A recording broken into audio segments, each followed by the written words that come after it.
sekalian yang berbahagia, saya mendengarkan sambutan Pak Priyo Effendi ini sudah yang ketiga kali. Yang pertama pada saat pengukuhan pengurus di Pakat DPC Probolinggo. Yang kedua tanggal 8 yang lalu kemarin itu memberikan sambutan dalam rangka pengukuhan di Pakat Social Club di Surabaya. Yang ketiga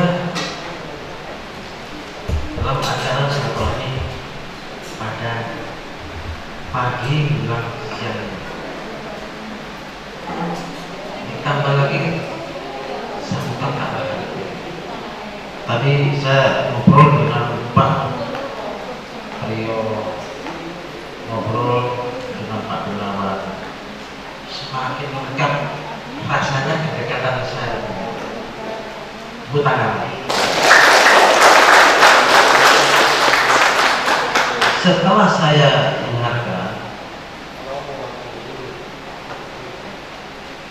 kemudian mencoba mengambil substansi apa yang sampai sama dengan saya. Jadi cara berpikirnya sama.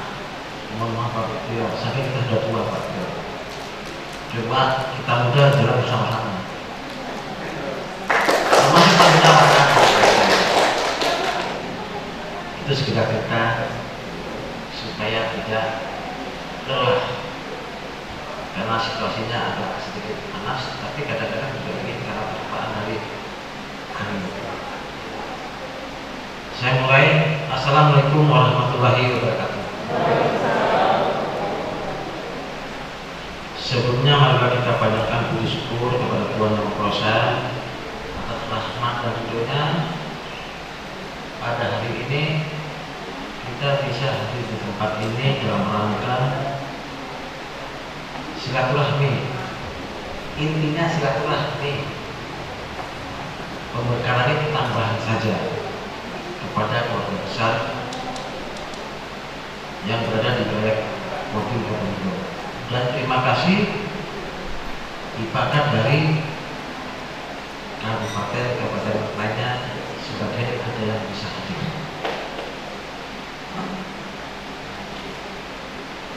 Yang terhormat Bapak Haji Priyo Effendi, Ketua Dipakat DPD Jawa Timur beserta rombongan dan saudara.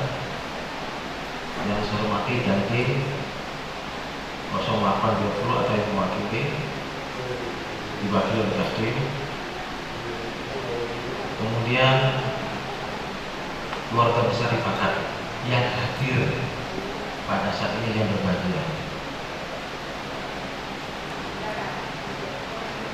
Saya ingin menceritakan sedikit sebelum ada substansi yang disampaikan. Saya dikukuhkan menjadi Ketua Panasihat Dipakat Probolinggo. Biar tahu yang dari Malang, saya ini KTP saya Malang. Saya tinggal di Malang. Rumah saya di Bukit Cemara itu di depan Universitas Muhammadiyah. Tapi setelah purnawirawan saya manculnya di sini Mancul. Dan saya ingin hijrah ke sini. Jadi pindah ke Desa Condong. Ini namanya Desa Condong. Bicara di dunia manapun nggak ada yang namanya Condong desa itu. Hanya di sini Desa nama Condong. Condong itu mirip. Ya. Tapi pada umumnya masyarakat sini tidak tahu merek-merek lah. Gitu. Karena silaturahmi saya ingin memperkenalkan diri.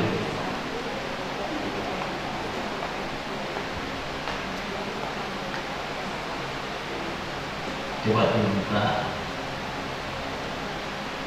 Nah ini data saya. Dibesarkan Putra. Nah, ini nama saya ini sudah bisa dibaca, itu saya jelaskan.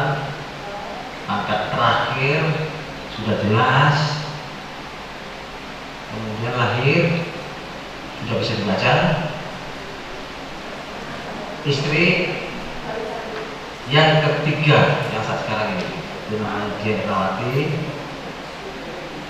Terus alamat ini tadi, tapi saya akan pindah jersey karena saya lahir di Probolinggo. Nah, ini anak saya 3 orang dan sudah kawin semua, sama dengan Pak Gunawan, sama dengan Pak Trio. Jadi kita ini sudah bebas aktif Pak Trio, tanpa ada halangan apa-apa, kemana-mana bisa, kecuali yang nggak bisa. Anak saya pertama ini namanya Maya Arfitasari, yang kedua laki-laki Gali Tugono, yang ketiga Kira Siska Sendia. Sendia ini gabungan antara Sentok dan Dia. Kemudian saya juga perkenalkan sekaligus keluarga anak saya. Nah, ini anak saya dan mantu saya. Ini foto beberapa tahun terakhir. Dia aktif tahun 99, beberapa tahun yang lalu, dan dia di Bekasi. Sekarang alhamdulillah sudah mendapat jabatan kolonel di kampus PTNI. Mudah-mudahan tidak lama lagi mungkin ke Sekimpres tadi. Yang pertama. Kemudian yang kedua, nah ini Gali Tugono. Ini istrinya laki-laki. Dia kerjanya itu kayaknya akan meniru Pak Prio itu. Saya tadi ketawa Prio. Nah, jadi ini belum punya anak, tadi punya anak 4. Nah, ini lagi sedikit ada apa ya? Kalau jalan lurusnya ada belok sedikit gitu. Mau kita luruskan supaya dia luruskan. Kemudian yang ketiga, nah ini mantu saya ketiga. Sekarang dia di Paban Dadik di Papua. Sudah pernah jadi Wadanyon, pernah jadi Kasdim. Nah, karena dia sering di kantor, diambil lagi masukkan ke SOK di Cendrawasih sana, Polda Cendrawasih. Kemudian terakhir dipindahkan lagi ke PES, yaitu Badan Pendidikan. Ini anaknya 2. Nah, ini cucu saya 6. Ini foto beberapa tahun yang lalu. Nah, kemudian ini foto terakhir. Ini anak saya yang pertama, kelas 1, cucu yang pertama, kelas 1 SMA. Kurnya kalah tingginya. Kemudian yang kedua, ini tinggi juga. Yang ketiga, keempat, nah ini cewek 1, 2, 1. Yang laki-laki 1 kecil sama. Nah, cucu saya yang kelima, nah ini yang tadi naik ke sini itu. Nah itu sudah diatur kalau ini. Aneh dengan saya. Nah, terus yang terakhir ini. Inilah gambar sepintas dari biodata saya, artinya tentang keluarga. Selanjutnya, saya ingin menyampaikan riwayat jabatan saya. Mungkin riwayat jabatan saya akan berbeda dengan perwira tinggi lainnya. Kalau dia melaksanakan tugas, dia tinggal di Jakarta, tugas ke Papua, baik lagi. Mungkin tugas ke Aceh, baik lagi. Kalau saya tugasnya domisili di sana, lebih terancam lagi hidupnya. Nah, jabatan saya pertama itu bisa tamat beberapa minggu. Nah, pertama saya tamat masuk ke Batam 753, tempatnya di Manokwari. Terus saya jadi pindah menjadi Kasilok Batam 753. Nah, pada waktu saya datang itu sudah tugas di hobisnya itu paling itu 3 bulan pergi tugas terus, capek rasanya itu. Mulai dikasih log di Nabire, kemudian saya jadi dan itu masih di Nabire. Nabire itu tempatnya kalau kita Pulau Irian itu di tengkuknya ini, di tengkuknya.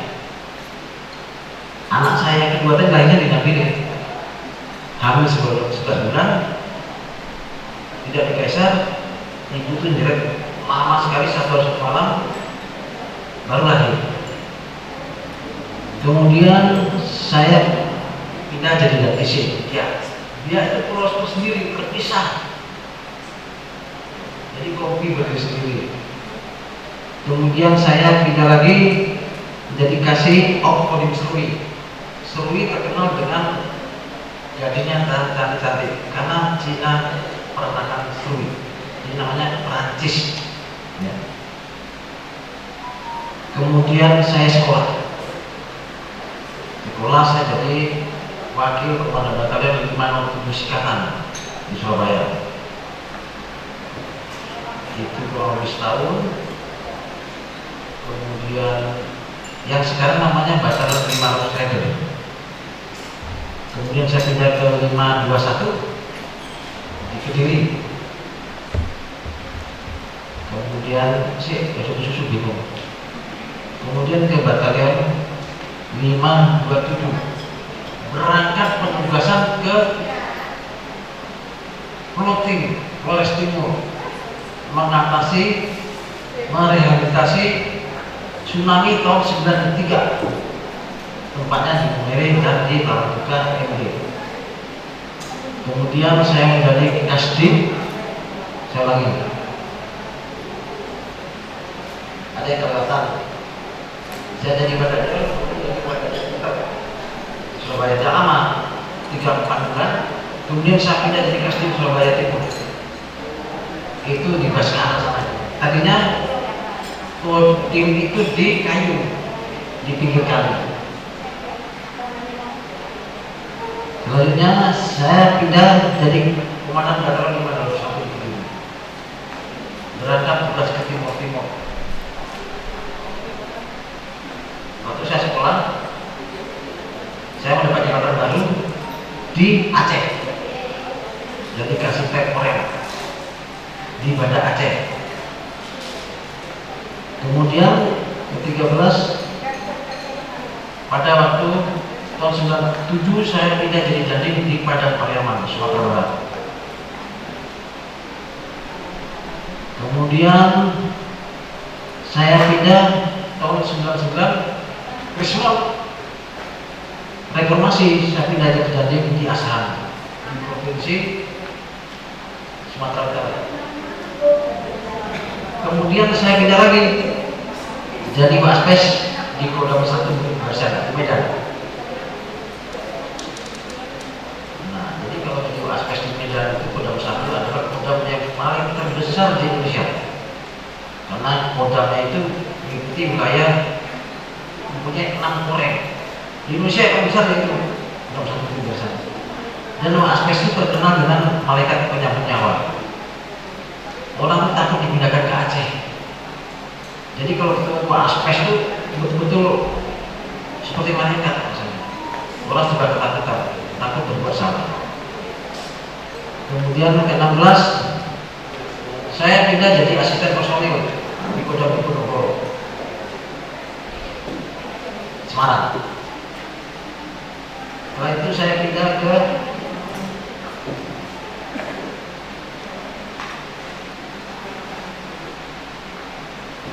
Danrem 152 di Maluku Utara.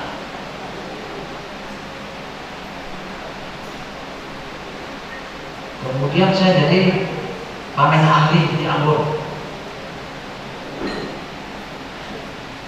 Terus saya pindah lagi jadi Irdam di Kodam Patimura. Kemudian saya pindah ke Bandung menjadi Direktur Pengkajian dan Pengembangan di Sesquad. 22 Saya kerja di Brawijaya. Kemudian saya mendapat jabatan perwira tinggi, naik bintang. Jabatan saya di setiap kali tidak lakukan. Itu Mabes Angkatan Darat. Kemudian saya pindah lagi jadi kabit, naik bintang kedua saya.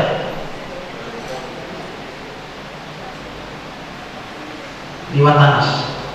Kemudian jadi deputi di Watanas bintang 2, kemudian pindah ke Polkam bintang 2 juga. Terakhir sekali persiapan pensiun, capek perjalanan. Bayangkan kalau itu berapa provinsi? Kalau hanya penugasan ke Aceh balik lagi itu biasa, tapi itu istri dan anak terancam kehidupannya selama sekian tahun.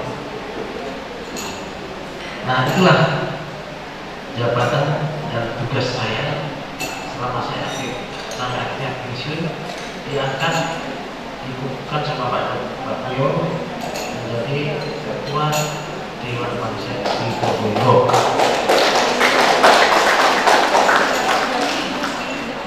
Jadi ngomong saja sampai apalagi melaksanakan.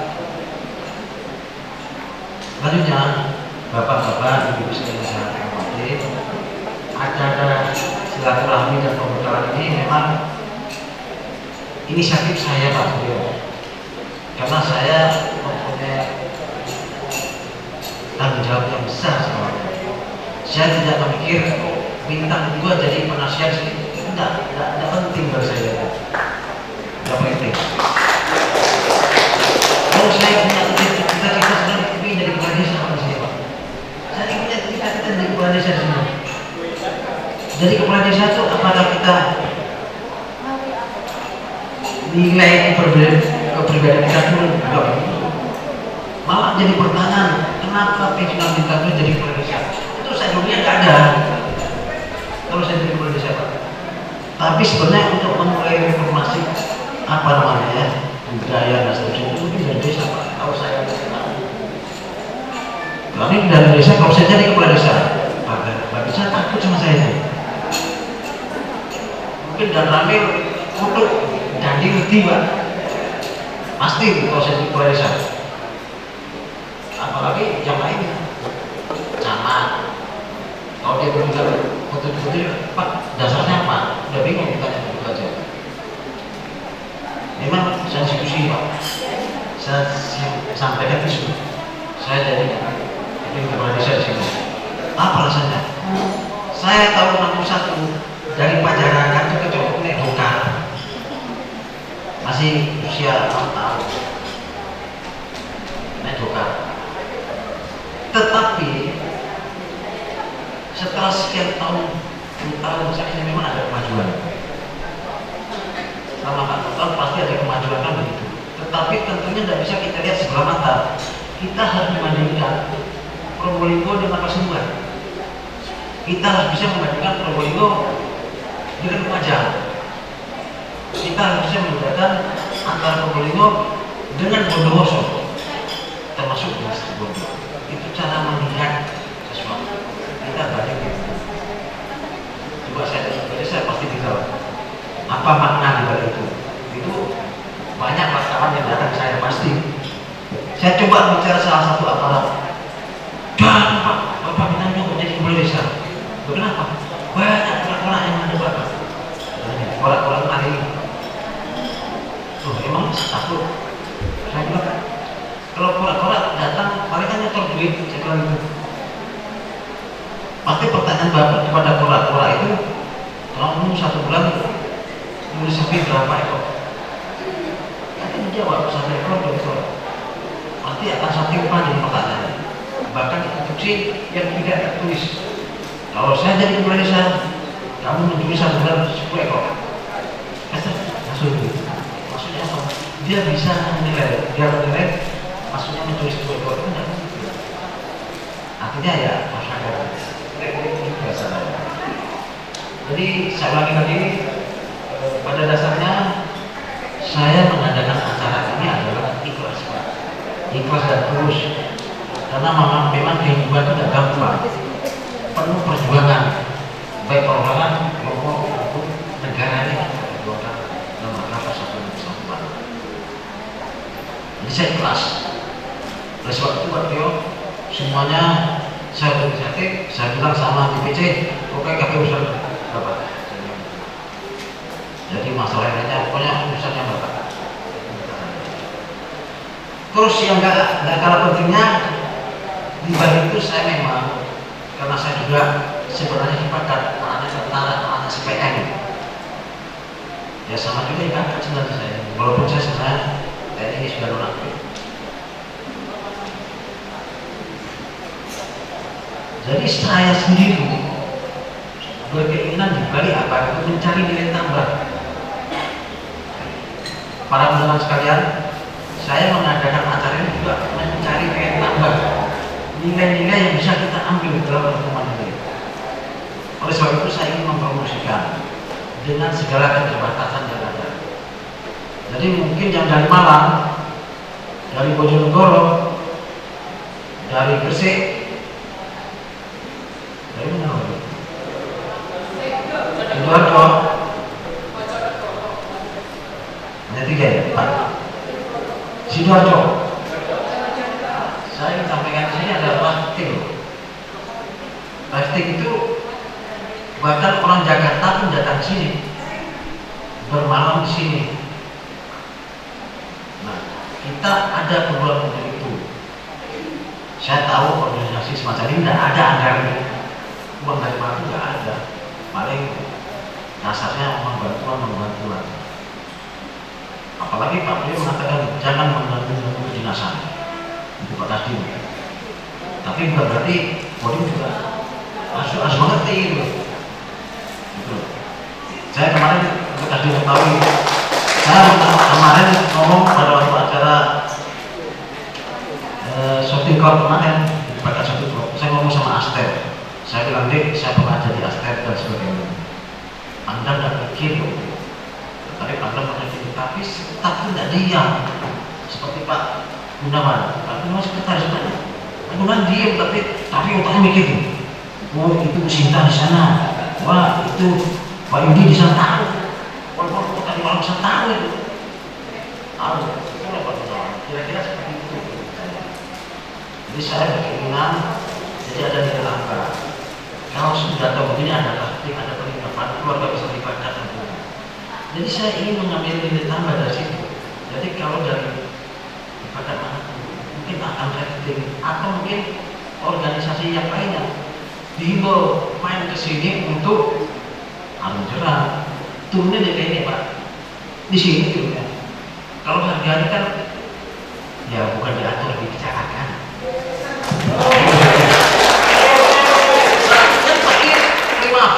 Saya enggak saja, jangan lihat saya mantan bintang 2, tapi pemikiran ringan-ringan itu. Fee-nya masuklah kasih hibakan, ojo di PDW, kan gitu. Masuk hibakan, sehingga hibakan itu bisa pelan-pelan kasih. Kalau di kabupaten-kabupaten itu hibakan berjalan, provinsi tinggal cek, itu aja pakai cek, Jakarta tinggal itu caranya berorganisasi.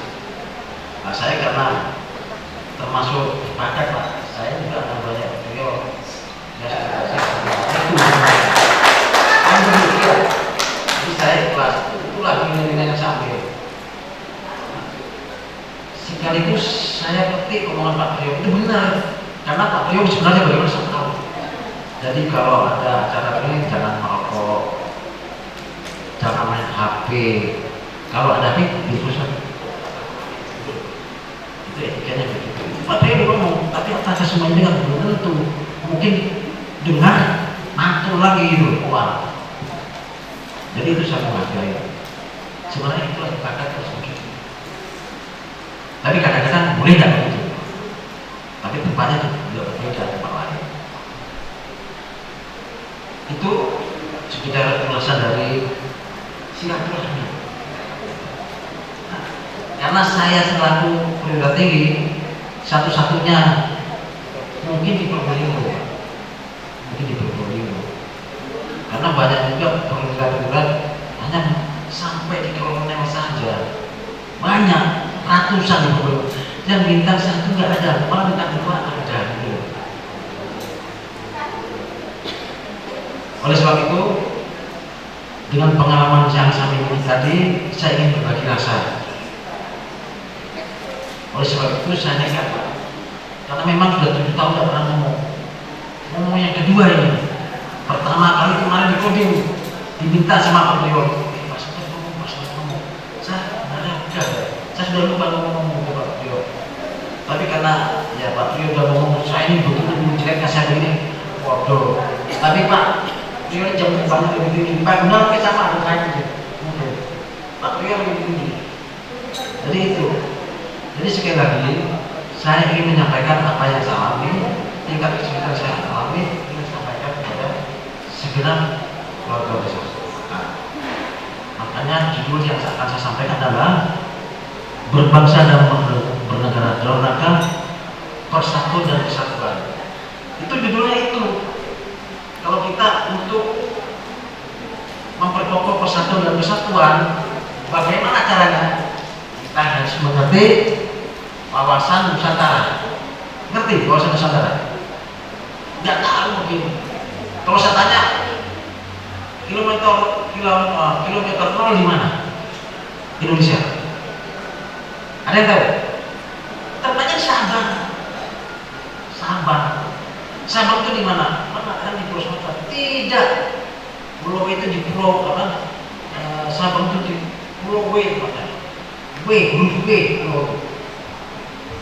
Di Pulau Sabang. Itu kota Sabang, kota Madiun. Di sana Freeport saat itu. Mungkin kita masih SMP lah, tidak terbaca itu. Atau yang di depan saya itu masih TK gitu, mereka begitu. Dan kita nggak tahu juga Sabang saya Morge di mana? Itu di Desa Suka, Kecamatan Morge. Nah, Bapak ini pernah ke sana, makanya saya cerita.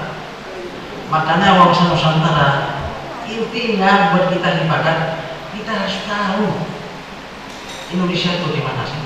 Negara Kesatuan Republik Indonesia itu merupakan pulau-pulau besar dan kecil yang disambung oleh lautan yang ada di lautan.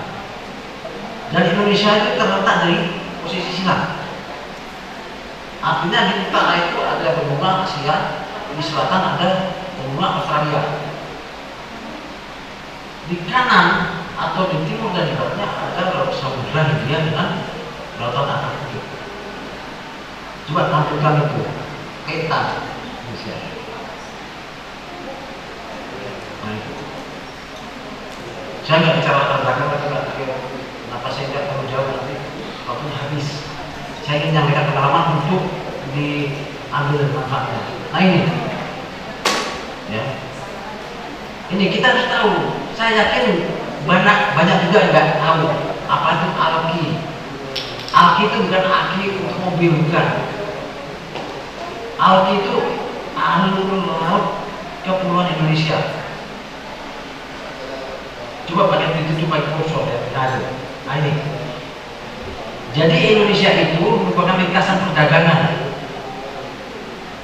Ya, lintasan perdagangan. Perdagangan apa? Melalui lintasan laut. Yaitu namanya Alki 1, ini yang paling barat. Dari Selat Sunda langsung ke utara dia. Sampai ke Cina, selatan sampai ke Jepang sana. Nah, itu namanya Alki 1. Yang menuju ke arah utara di Pulau Sumatera itu Selat Melaka. Itu memang lintasan internasional.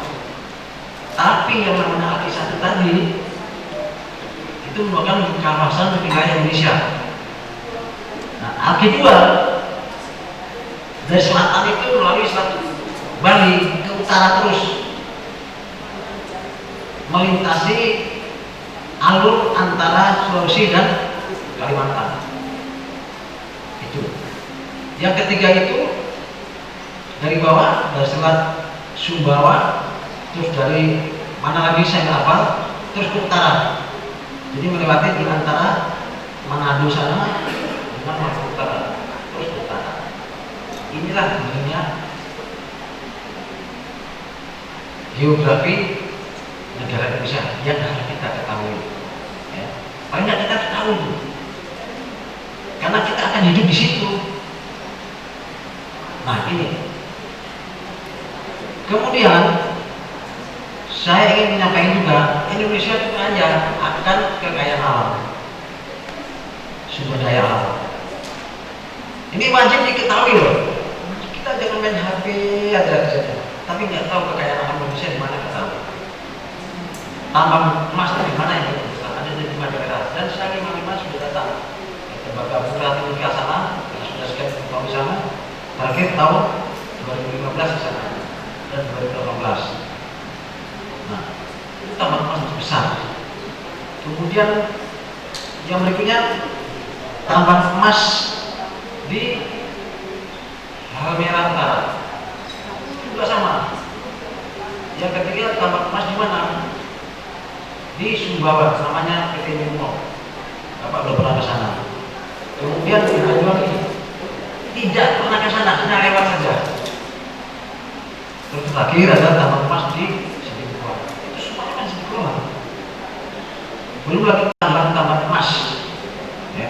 Kalau ini tambang gas, ada gas dari Bintuni, Papua, itu di namanya PT Tanu, itu Papua, itu besar, namanya Bu Megawati, memang saya eksplorasi. Tahun 2001 nanti akan ada blok Masela. Kalau saya baca di koran, saudara sekalian, itu dia menginvest 200 triliun selama 3 tahun itu akan menyerap dan luar biasa. Belum lagi kekayaan alam, ikan dan seterusnya. Oke, lanjutnya demografi. Terus saja. Objek vital, saya tuh sampaikan. Jadi sebagai pakat itu harus tahu objek vital. Pusat pemerintahan Jakarta itu harus tahu. Terus pelaku yang besar, ya, perdagangan, kebutuhan sembahyang pokok atau kebutuhan apa saja. Kemudian bandara, nantinya lagi pabrik industri pertahanan, kayak PT Pindad, kayak PT PAL, terus apa lagi lah, PT Tiga Negara. Itu Islam Muslim habis selesai. Terus jembatan utama, jembatan ini banyak sekali yang besar sebagai dikatakan dalam penghubungan atau yang paling panjang itu adalah Suramadu. Ya, lanjut. Nah, ini wawasan negara tadi. Oke, ini wawasan kebangsaan. Kalau kita sudah tahu tentang geografi, itulah wilayah negara kesatuan Republik Indonesia. Wilayah kesatuan Republik Indonesia itu sebenarnya kita jangan bertele cara berpikirnya. Ya. Jadi segenap keluarga besar Ibadah ini harus tahu, ya, negara kesatuan Republik Indonesia itu, ya, kenapa itu muncul, lahir, yang diproklamasikan 17 Agustus 1945. Kenapa itu lahir? Karena dasarnya adalah Sumpah Pemuda, Soekarno. Tapi ya, jangan sampai TNI memperjuangkan ada Sumpah Pemuda yang awalnya itu. Kenapa? Mungkin kalau baca sejarah ada Jawa, Jombata, Jong sampai Lebes, Jong Ambon, itu orang pemuda kemudian pada satu persatu untuk menyampaikan tekad bulatnya untuk menjadi negara kesatuan. Akhirnya tercetuslah pada 17 Agustus 1945. Nah, sekarang wawasan kebangsaan. Wawasan kebangsaan itu masalah ideologi. Bagaimana dinamika kehidupan kita saat sekarang. Nah, itu. Kemudian masalah politik. Kita wajib mengetahui politik, ya wajib mengetahui. Tapi tidak semuanya juga bisa berpolitik. Dan ibarat tidak melarang untuk berpolitik, ya kan? Tapi anggarkan lepaskan manfaat itu. Itu instruksi dari Pak Priyo, atau ketua ketika itu pada waktu pembukaan di Kodim. Jadi harus tanggalkan, jangan membawa nama-nama himpakan. Kemudian ekonomi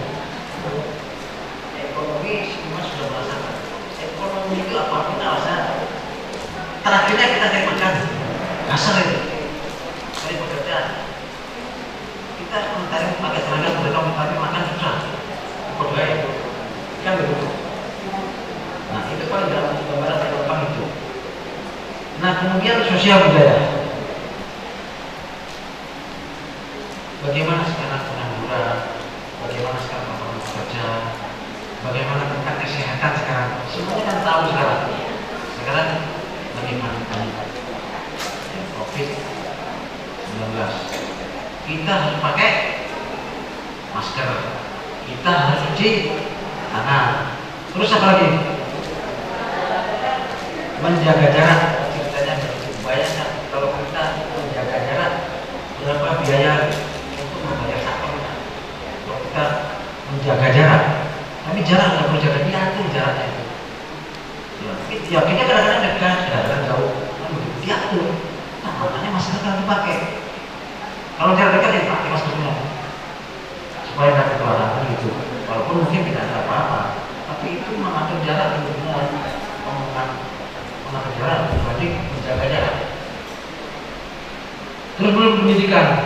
Bagaimana pendidikan sekarang? Ya mungkin saya tidak bisa cerita. Kalau saya menceritakan dikira mengoreksi pemerintah. Tapi sekarang kita bagaimana menyikapi itu? Ya bisa sekolah pakai kelas. Sekarang sekolahnya ya sekolah dunia, dan seterusnya. Itu kenyataan. Nah, banyak yang lain. Nah, oleh sebab itu lanjut. Nah inilah kehidupan berbangsa dan bernegara dalam rangka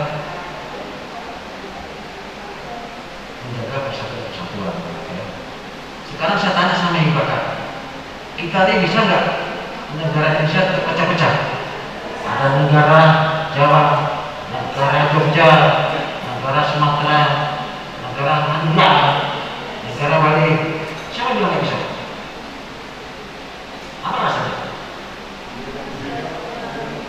Sekarang ribut-ribut terus kok. Kalau Papua ini pas, Aceh juga itu pas. Pertanyaan bisa nggak? Bisa. Siapa bilang nggak bisa? Bisa, sangat bisa. Karena apalagi kita banyak perbedaan. Itu pemicu sebenarnya. Kalau kita ingin lepas, pemicu. Sekarang soalnya kita itu berkeinginan dipakat keinginan pecah atau tetap bersatu. Nah, kalau ingin bersatu disitulah dipakat bagaimana mengatur kehidupan berbangsa dan bernegara. Ada caranya supaya tidak pecah belah. Ibu-ibu, bapak-bapak sekalian, kalau Indonesia ini pecah belah, ibu dari mana? Ya, mau ke Madura pakai paspor, ngurusnya antri mungkin. Ibu mau ke Jogja pakai paspor, mau ke Bali pakai paspor. Kan tidak mau kita terpecah belah, semakin rumit. Tapi memang saat sekarang seperti itu keadaannya. Saya tidak bisa menceritakan detail, tapi seperti itu keadaannya. Bisa terpecah bisa, tapi apakah itu yang kita harapkan? Jangan ingin kita begitu. Karena saya punya orang mantu di Papua, dia mau boleh mati, mau macam-macam. Itu. Sekarang pertanyaan berikutnya, bisa pecah atau enggak? Bisa bersatu atau enggak? Bisa juga. Persatuan dan bersatu kita jaga, kita perkokoh, bisa, ada caranya. Makanya umpamanya bapak punya anak, laki-laki atau perempuan? Perempuan. Kawin sama orang Madura dekat. Nah, bapak orang pokoknya orang Probolinggo, kawin sama orang Madura, atau kawin sama orang Bandung, atau kawin sama orang Lampung mana? Harus berasimilasi. Sekarang sudah banyak terjadi orang Jawa kawin sama orang Papua, laki-lakinya orang Papua, perempuannya orang Jawa. Tapi orang laki-lakinya orang Jawa, perempuannya orang Papua, kayaknya nggak pernah lihat saya, Pak. Nggak pernah lihat saya. Yang paling banyak itu orang Papua itu orang Jawa, orang Sunda, orang Madura, orang Makassar itu masih. Tapi kalau perempuannya orang Papua kayaknya belum pernah lihat. Pak Priyo, Pak Gunawan, Bapak Ibu sekalian, orang Papua itu takut satu Pak, kalau yang tahu. Walaupun besar, kalau kita marah nanti kamu tak silam pakai air panas, takut. Artinya apa? Dia tahu kalau kena air panas itu terus putih, tahu dia takut, gelap, takut. Jadi orang Jawa itu yang sana yang ke utara, buat saya ketika suami orang Papua atau anak buah saya orang Papua itu yang Jawa, kita begitu. Kamu silam kalau mabuk, macam-macam, ancam ada silam pakai panas. Dia takut, tidak berani melawan. Kalau badan besar, takut dia. Naik ke saya. Jadi asimilasi sangat penting. Ya. Jadi ibadah itu ada situ, harus asimilasi. Tapi kalau dengan orang tua jauh sekali Pak. Kalau dengan orang tua janganlah, banyak Madura, Sulawesi, Kalimantan, itu bisa. Bapak Ibu sekalian, saya sudah melakukan itu. Waktu saya pertama orang Sumatera, orang Riau, loh sudah saya sudah laksanakan menjaga persatuan dan kesatuan. Anak saya yang ketiga itu kawin sama orang Pare-Pare, Sulawesi Selatan, itu sudah melaksanakan tugas menjaga persatuan dan kesatuan. Itu bukti konkret lah. Anak ketiga Pak Rio memang mau masuk akil dan masuk dia, itu sudah tanggung jawab. Kenapa? Kalau saya mati sekeluarga, siapa yang menentukan di sini? Ada dia di sini. Sekarang ini tidak menunjukkan dia ada di sini. Dia lain kerjanya. Itu yang pertama yang kita masih. Nah, sekarang keluarga besar itu kan sudah tahu bagaimana kehidupan dan kehidupan di Indonesia. Baik masalah politiknya bagaimana.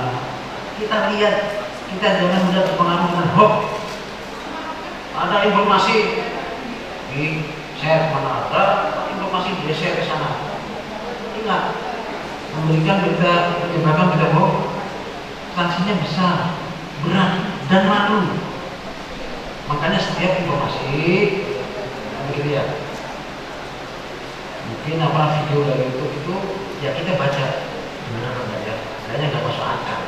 Masa kamu lewat loncat dari negara. Jadi jangan terpengaruh, jangan mendengarkan semua informasi. Ini pelajari benar. Contoh, ya, putra ya, ini operator kan dipakai ibumu ya.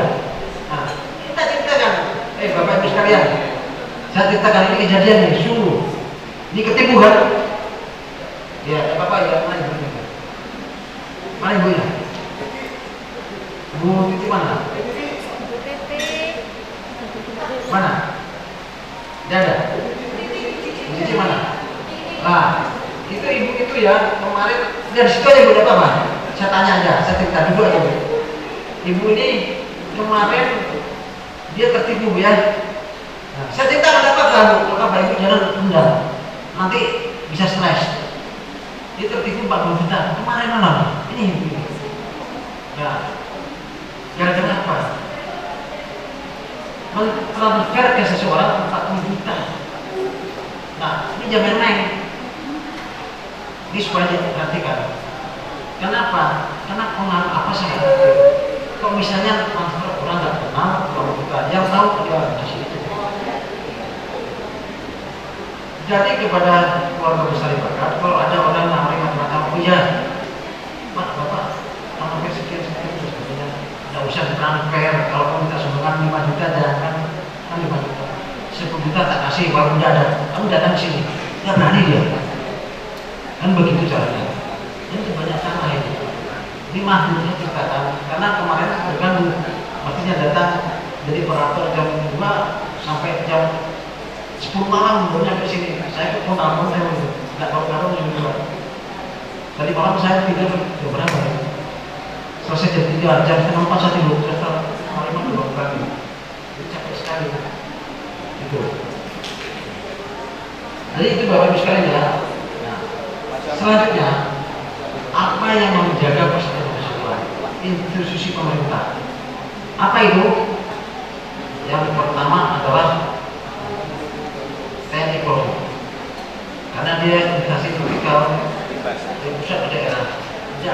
istilahnya di daerah membentuk TNI di luar dari pusat, semuanya di pusat. Jadi itu perlu diadakan di daerah-daerah bawah. Jadi bukan hanya di Aceh, di Ambon, Maluku Utara, Papua, mungkin juga di Riau. Itu memang harus dimudahkan TNI dan Polri. Kemudian juga institusi yang lain seperti apa? Seperti Bea Cukai, seperti apa lagi?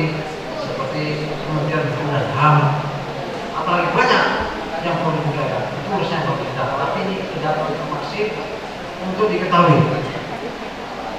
Nah, sekarang hipakat bagaimana hipakat ini? Gimana hipakat ini? Nah, untuk melaksanakan aktivitas kegiatan itu kita harus berpikir. Tadi sudah kasih solusi dengan adanya kita itu sudah ada semacam solusi, ada peluang. Sekarang kan punya anggaran dasar rumah tangga. Kemudian banyak peluang bisnis yang harus dilakukan. Mungkin sekarang tidak. Nah, pakarnya siapa? Pakarnya Bapak Ketua. Kalau masalah bisnis, pakarnya Pak Gunawan, pakar ini. Ya Pak Gunawan diem, tapi pintar ini, jago. Ya. Nah makanya untuk hipakat dari mana? Dari Malang, Bojonegoro, dari Sidoarjo, Gresik dan seterusnya itu. Nah coba ini dikeluarkan kepada masyarakat kami. Dan harus kompak. Ya. Hipakat Probolinggo itu harus kompak. Hipakat di Gresik itu harus kompak. Internalnya kompak. Kemudian Sidoarjo itu harus kompak. Bojonegoro itu kompak, dari Malang, dari Bojonegoro kemarin ASIS kompak, itu 8 orang. Tapi yang gak kompak itu korbannya 1, wakilnya 7, coba lagi. Ya paling nggak 2 dari kemana itu? Itu. Yang di Malang juga itu harus kompak, ojo eker-ekeran. Jabatan itu sebatas sementara, itu amanah, yang diterima atau ditolak. Dan jangan ini itu hipakat internalnya begitu. Jangan gara-gara gak dapat seragam aku kunci rumah itu hipakat gak dapat seragam. Itu seragam itu diberikan kepada seseorang kan banyak pertimbangan, mungkin keterbatasan dana, mungkin terbatas persediaan seragam, mungkin akan dipesan belum berikutnya dan seterusnya. Berpikir positif itu intinya. Tapi kalau orang nggak mendengarkan omongan saya itu nggak pernah berpikir positif, pasti itu. Jelas ya? Nah, kesempatan ini saya sampaikan ini untuk dilaksanakan, khususnya di Bakat Probolinggo. Saya nggak tanya yang lain, itu ada bagiannya masing-masing. Saya begini pun saya konsultasi kepada Pak kepada Pak Ketua, saya konsultasikan. Bukan saya mengatakan ini saya percaya saja enggak. Tapi kalau berbonding positif kenapa tidak? Semuanya tidak akan jalan kalau tidak ada duit. Sekarang Prodi membentuk enggak malam itu? Belum tentu. Atau mungkin membantu beneran atau tidak sama sekali. Termasuk mungkin di tempat lain. Amat? Iya pokoknya nggak usah diceritakan itu urusan sana. Saya yang malu itu. Aja. Ini kan pendapat saya, karena sekarang janjiin orang jadi ada, persis itu. Kadang-kadang dicuekin aja, udah, silakan kita kasih, silakan kita kasih. Padahal pemuda-pemuda keluarga besar ini ingin berkolaborasi. Kalau saya jadi dading, anak buah saya pasti senang. Kalau jadi tapi begitu pasti senang, karena tak pada kesulitan pasti. Pak, kita akan mengalami itu berapa sekali anjing itu bisa dari bantu dari rekodnya ke kita itu nanti susah membantu kan tidak mungkin banyak kecuali kalau saya minta bantu untuk saya itu lain tidak mungkin malu, tapi kalau untuk organisasi mengapa tidak susah loh gitu ya. Jadi hipakat betul-betul dibaca ikrar yang disampaikan tadi. Siapa yang baca ikrar tadi? Nah, ikrar ada berapa poin? Coba lihat aja ya. Nah, berapa? Ada berapa poin? 5. 5 kan? Nah, dari 5 itu apa yang terkait? Ada. Saya tidak mendengar. Karena sudah tua.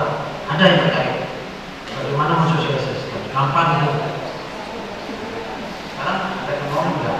Kalau sudah pakai seragam, itu bertanggung jawab terhadap orang Binaman, terhadap bapak-bapak kita sebagai pejuang untuk menjaga kesatuan negara Republik Indonesia. Bertanggung jawab kita kalau sudah pakai begini. Tapi bukan berarti kalau yang nggak pakai udah seragam dan bertanggung jawab ya ikut tidak begitu juga.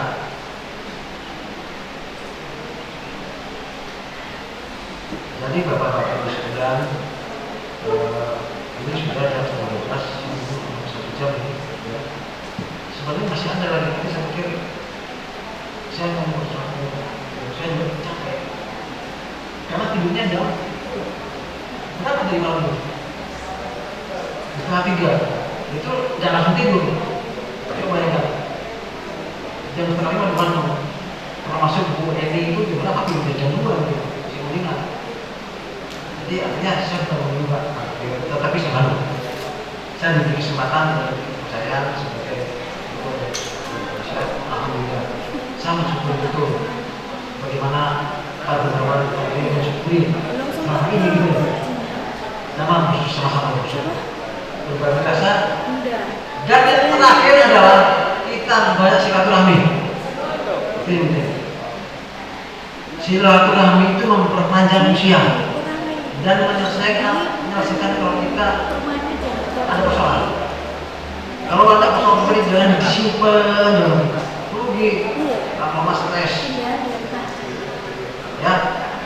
Terus bagi rombongan dari Tuban, dari mana Sidoarjo, Bojonegoro dan dari Malang, jangan ke sini karena jengkel sama suami datang ke sini.